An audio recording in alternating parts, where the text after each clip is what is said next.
très urgent, encore une fois de plus du côté de l'Afrique de l'Ouest, plus précisément sur les terres maliennes. Le terrorisme qui fait cœur aujourd'hui dans la sous-région ne laisse plus personne indifférent.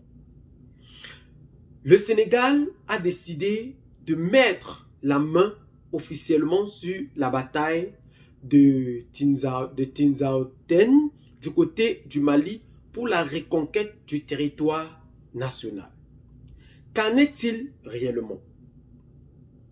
Dans la nuit du 25 au 27 juillet 2024, l'armée malienne et Africa Corps, l'armée russe bien évidemment, a enregistré de lourdes pertes suite à la reconquête du territoire national qui a reçu malgré tout des soutiens très populaires de sa population pour l'encourager dans ce dévouement qu'il ne cesse de faire pour reprendre l'entièreté de son territoire national.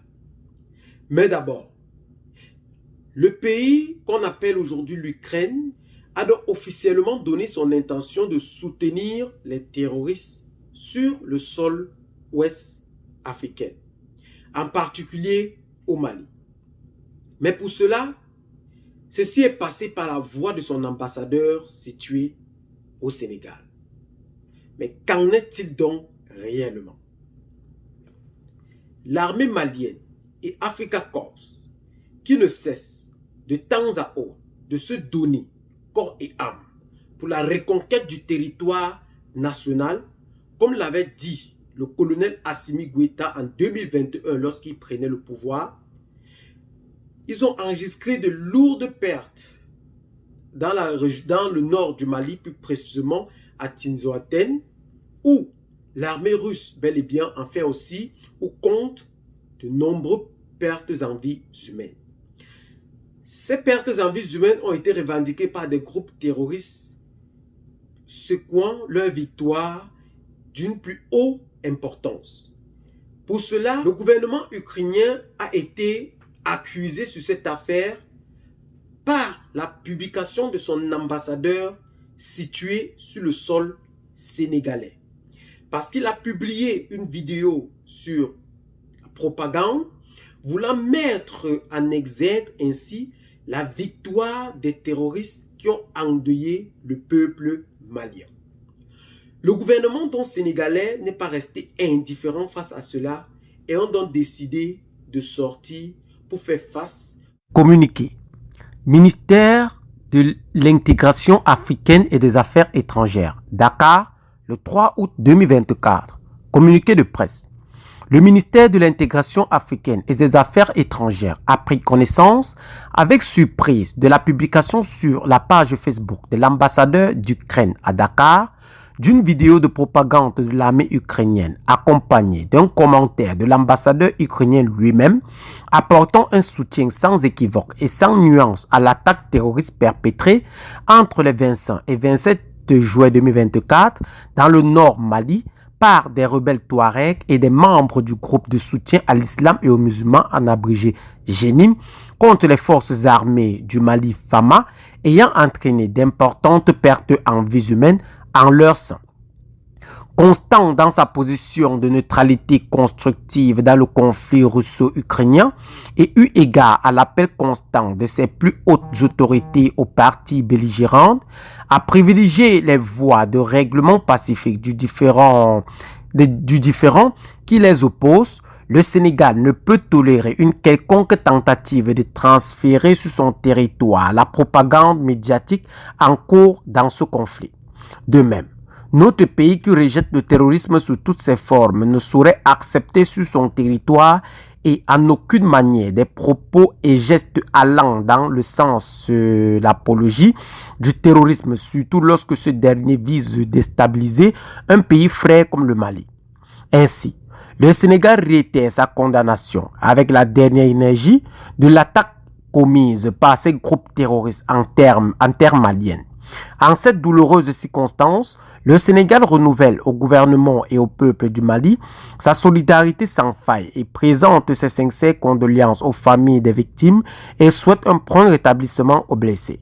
Concernant l'ambassadeur de l'Ukraine à Dakar qui a été convoqué ce jour au ministère de l'Intégration africaine et des Affaires étrangères, il lui a été rappelé les obligations de discrétion, de retenue et de non-ingérence qui doit accompagner la gravité de la situation du côté du Sénégal. Ça, c'est la déclaration du gouvernement sénégalais qui annonce encore une fois de plus leur soutien total aux pays frères maliens pour la lutte contre le terrorisme. Et cette déclaration peut mettre non seulement en péril les relations entre le Sénégal et le Mali, puisque cet ambassadeur réside sur le sol sénégalais. On a donc convoqué cet ambassadeur pour qu'il donne et lui rappeler des ordres par rapport à sa mission au Sénégal. Bien d'autres encore.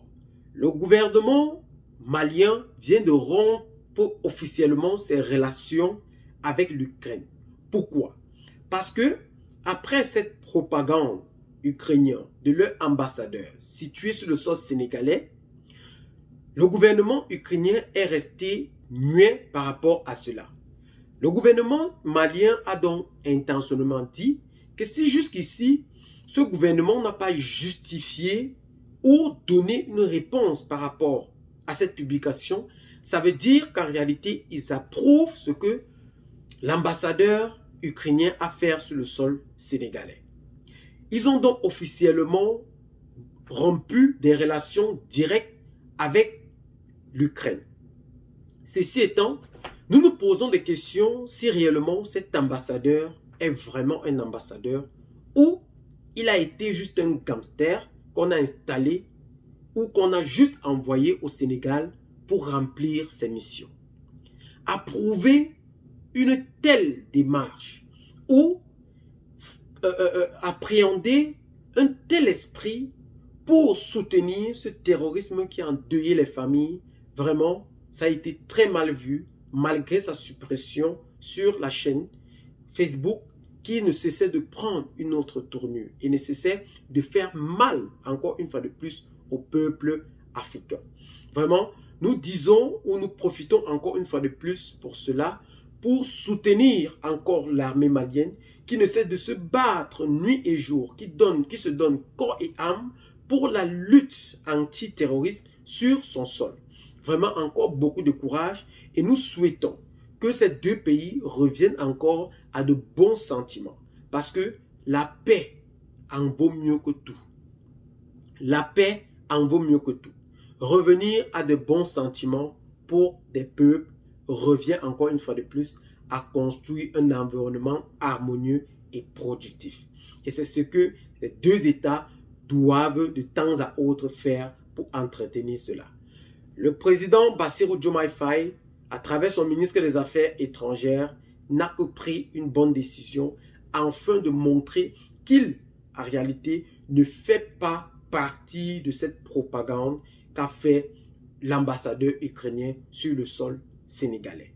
Mais en réalité, qu'est-ce que vous, personnellement, vous en pensez par rapport à ces situations très tendancieuses que vit aujourd'hui l'Afrique de l'Ouest suite à la montée en puissance de ce terrorisme qui ne cesse d'affaiblir malgré la réduction des attaques terroristes sur le territoire de la sous-région.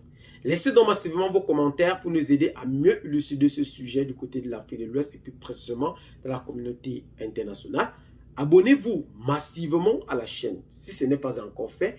Partagez la vidéo avec les amis si vous l'avez trouvé intéressante. Et surtout, n'oubliez pas de liker la vidéo et aussi de partager massivement. Et à très bientôt pour de nouvelles vidéos. Ciao, bye bye.